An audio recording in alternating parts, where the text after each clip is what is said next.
yalvarırım uca Rəbbim, alsın məni dərgahına.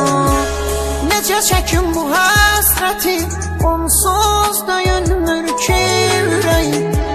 Zalım qəlbi gəlməz dilə, mən eşqim üçün gəldim dizə. Ölür hər gün ümidlərim, tükənib bədbəxt oluram.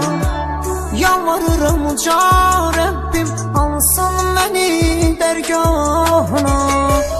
Nəfəsimi kəsir həsrət, görməyəndə qəlbim solur.